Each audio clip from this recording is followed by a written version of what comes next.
Hi again! Happy Thanksgiving! Today, I'm going to read The Topsy-Turvy Kingdom by Dottie and Josh McDowell with David and Nathan Weiss. Illustrated by Lydia Taranovic.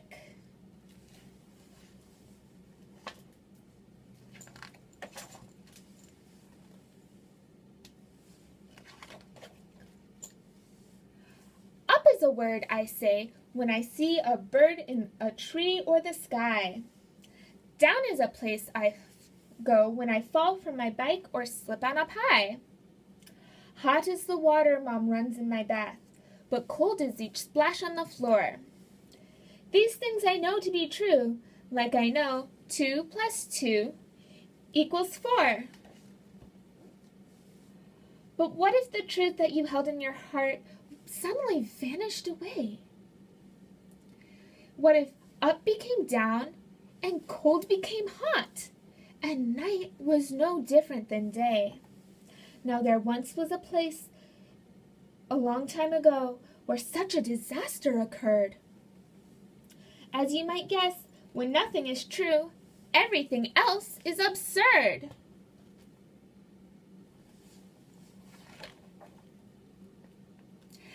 People will walk on their hands to the park and bounce on their heads to the store.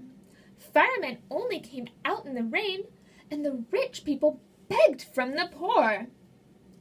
It would have been fine if that's where it stopped, 'cause there'd be no cause for alert. But when lies become truth and right becomes wrong, someone is bound to get hurt.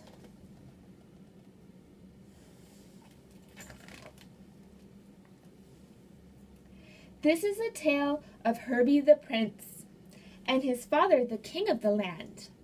Together they ruled over many a town, the woods, the sea, and the sand. The father was wise and loved by most all. The kingdom abounded in joy, for he had made laws to protect everyone, every cat, every girl, every boy.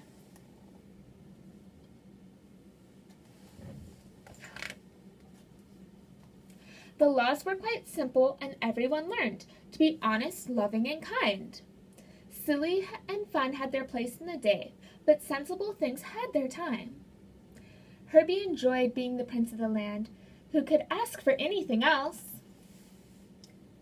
And then the terrible day when the great trumpet sounded, and Herbie's father went to war. Of course, for a while, on everyone's hearts were the thoughts and prayers for the king. But as days turned to weeks and weeks became years, there happened a very dangerous thing. It seems that our king has been gone a long time, someone worried out loud. You don't suppose he was hurt in the war? A hush now fell over the crowd.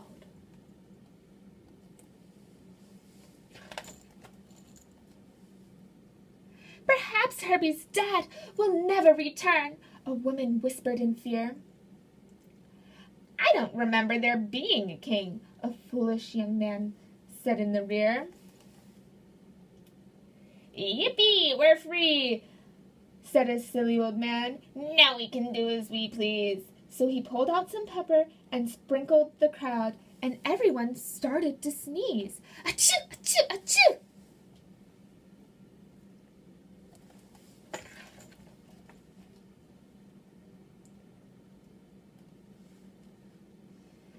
Gesundheit, said Herbie, arriving from class. Why are the kids out of school? The crowd chanted loudly. We haven't a king! Now we can make our own rules! Herbie was shocked and sad as he was hurt.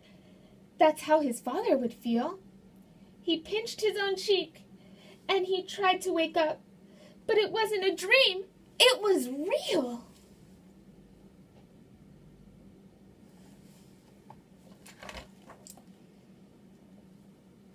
I say it's best to walk on your hands, said a man with a very large purse.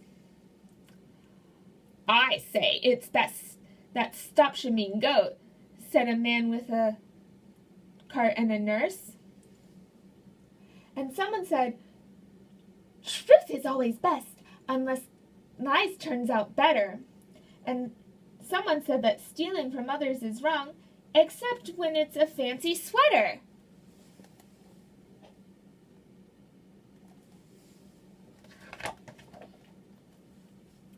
Like warm peanut butter, this rottenness spread, till everyone took to the way of doing whatever they liked when they wanted, no matter what others might say.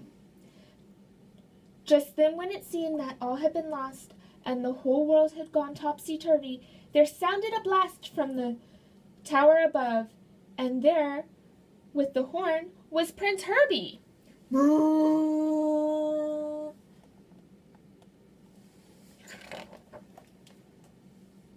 My father made laws to protect everyone, every cat, every girl, every boy. And while we obeyed him and lived by his rules, our kingdom abounded in joy. But look at us now, the place is a wreck. Oh, why should there be so much pain?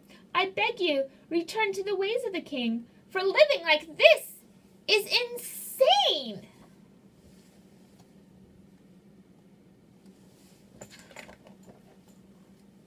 Somebody hollered, "Hey, what's the idea? Telling us what we should do? Your father, the king, is nowhere in sight, and nobody wants to see you." "Get him!" they shrieked.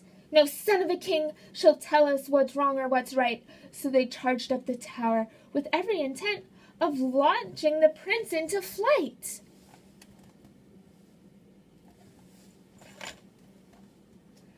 Herbie slid down and leaped over a pig.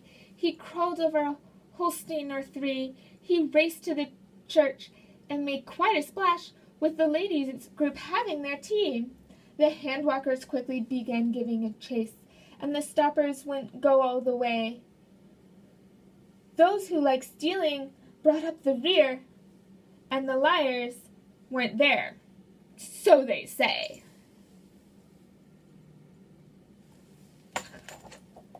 They caught up with Herbie, or Herb as he's known, when he ran through a sign that meant stop. He was arrested and taken to jail by a fellow who wasn't a cop. "Guilty as charged," said the kangaroo judge. "Your father, the king, is no more.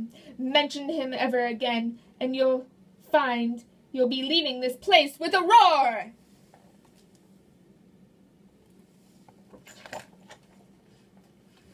People leaned forward to gaze at the boy. Would he dare speak of his dad? Herbie felt dizzy and ready to faint. Oh, and he was too scared to be sad. Finally, Prince Herbie opened his mouth and whispered so quiet and clear that everyone heard every word that he said, as though it was yelled in their ear. "My father made laws to protect everyone, every cat, every girl, every boy.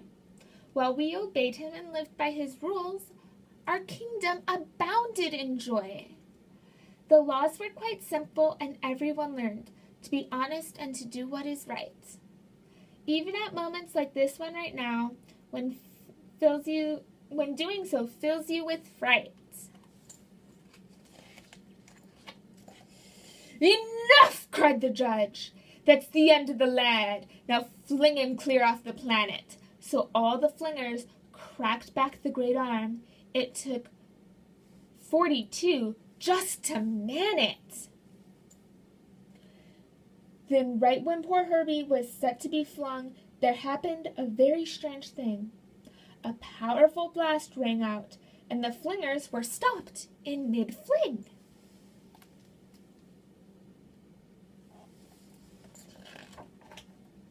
The people looked up to the tower and saw there was clearly nobody in it. So they turned back to Herb to blast him away, but a mighty voice roared, "Just 1 minute! I thought I made laws to protect everyone, every cat, every girl, every boy. But I see you have forgotten to follow my ways, and my kingdom has lost its joy." The king had returned, and he scooped Herbie up in a tender and powerful hug, while all of the others tried sneaking back home to hide themselves under a rug. Then little by little they came out again, to ask forgiveness at least. And the king was forgiving and gathered the folks for a very special community feast.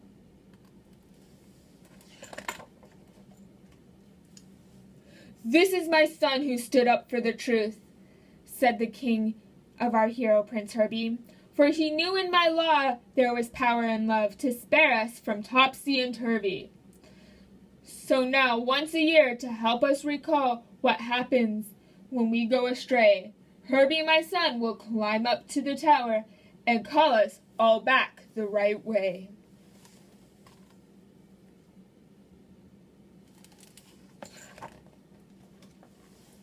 So still to this day, in that faraway place, the trumpet is played by Prince Herbie, and I think that his people will never again let their kingdom go topsy-turvy.